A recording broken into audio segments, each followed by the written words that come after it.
I'm an 80-year-old woman, 5'1", weigh 150 pounds.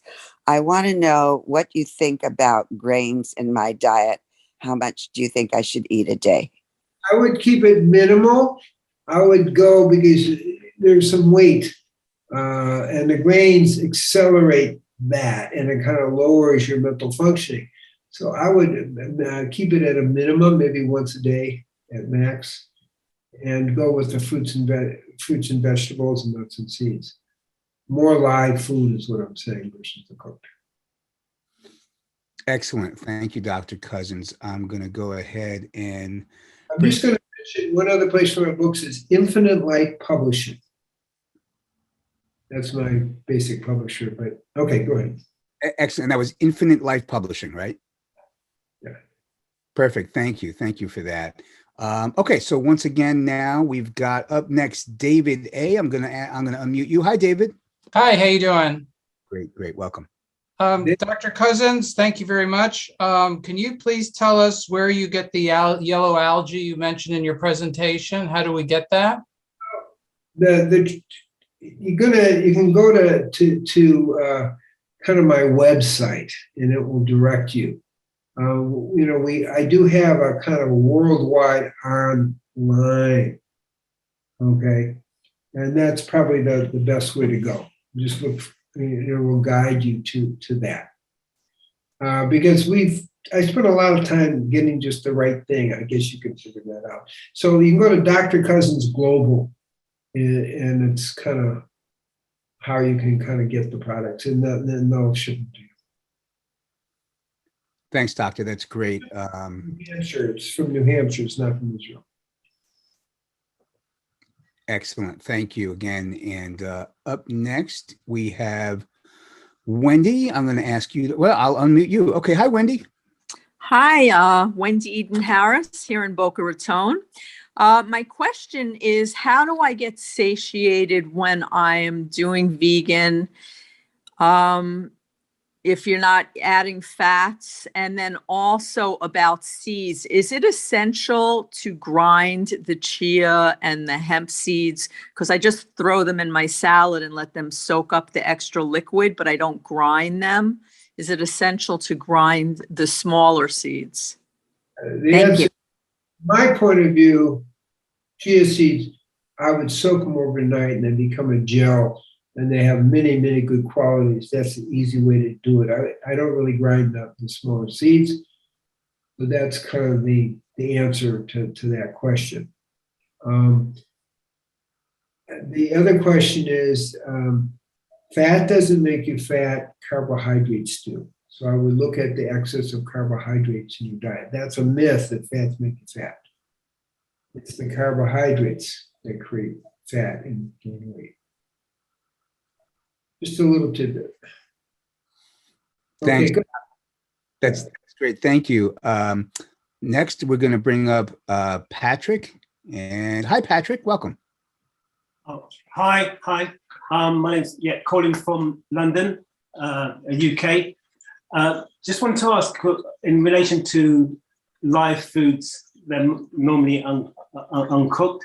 How about teas? What's your thoughts on teas? I'm assuming that they need to be heated to get the benefit. So just want to get your feedback on herbal teas. Herbal teas.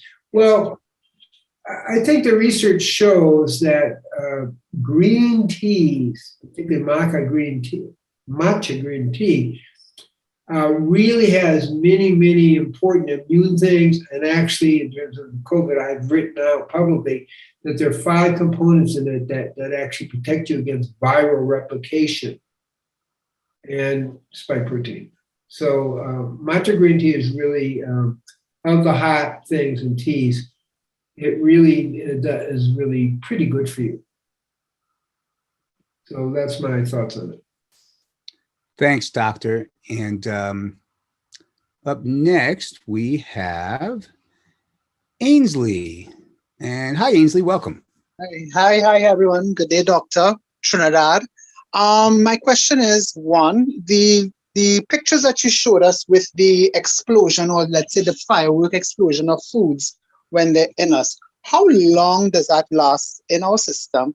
And secondly, I'm anything about grounding? I was looking forward to hearing your explanation on grounding, walking on Mother Earth barefoot. Thanks. Okay, so it's a good question. So what you're seeing is Carillion photography. Once you take in, and that energy is transferred directly into us. So it doesn't last long. It's transferred to us. That's the good news, right? Now, grounding, I think I've looked at a lot of different grounding things, and I do prayers in the morning, and I'm out there barefoot on the ground, pulling in the energy from the earth. And I walk barefoot as much as possible. So that's how I approach the grounding. I've seen grounding mats and done this and done that, but that seems to be the best grounding and the simplest. Back to nature. But you got to stand on grass, not cement, right? Thank you, Doctor. Much appreciated for that. And up next, we have Eileen. And Eileen, you are unmuted. Welcome. Hello. Dr. Cousens, do you have an opinion about Ezekiel bread, which is sprouted grains, good or bad? Well, again, it's a relative thing. I mean, it does have gluten in it. I don't use a lot of sprouted grains in the bigger picture. It's still fairly high in carbohydrate. And again, it kind of depends on your constitution as well. So I don't do a lot with Ezekiel bread. And I don't think I would call it exactly raw as well. Thanks, Dr. Cousens. Excuse me. Up next, we have Joe L. And I'm going to unmute you now. Hi, Joe. Hi, Dr. Gabriel. Joe from Huntington. How are you? Okay, good, Joe. Good, good. First, I missed the conference live. I miss seeing you in person. This is okay, but seeing the flesh is so much better. I put up 7 greenhouses since, and I want to comment on the vibration of growing my own food and eating it year round. And I think you're one of the few that really document that vibration. And I'm saying as an experiment on me, I'm noticing a tremendous increase in energy, vitality, and just overall well-being, eating my own food that I grow consistently throughout the year. So it does make a difference, I could tell you from my personal experience on that. That's good. As we check the energy of food, best fresh that day. That's how we go about it. That's number one. After 3 days, when you do the Carillion photography, it significantly loses a great deal of its energy. Food that shifts is pretty much has hardly any energy. When we're talking energy, we're not talking calories. So, Joe, I think that's the point. So you grow your own, and you're going to get it fresh. And then fresh that day is the best way to go, because you're going to, after 3 days, it pretty much diminishes when we look at Carillion photography in the field. So I thank you for supporting that. Thanks, Dr. Cousens. And let's go ahead. We've just got just a couple of minutes left. Up next, we have Joe W. Hi, Joe. Welcome. Hi, Joe. Joe, oh, we lost you. I'm going to unmute you one more time. Joe, are you there? Yes, can you hear me? We can hear you now. Thank you. What's your question? No, we lost her again. Joe, now we can hear you. Don't mute yourself. Go right ahead. Okay, thank you. You said that fat doesn't make you fat. Would you recommend plant-based ketogenic diet as the best diet to follow? And can you eat too much fat? And second question, any sweeteners you could recommend, like monk fruit, stevia, which one are the best? Thank you. So, in my research, stevia is the only one that doesn't raise your blood sugar. Okay. There are some other things that sometimes do and sometimes don't, but stevia is the only one that consistently doesn't do that. Now, the fat issue, everybody is a different physiology. So I'm very hesitant to say you should have this much fat and this much carbohydrate. You've got to explore to get the optimum result.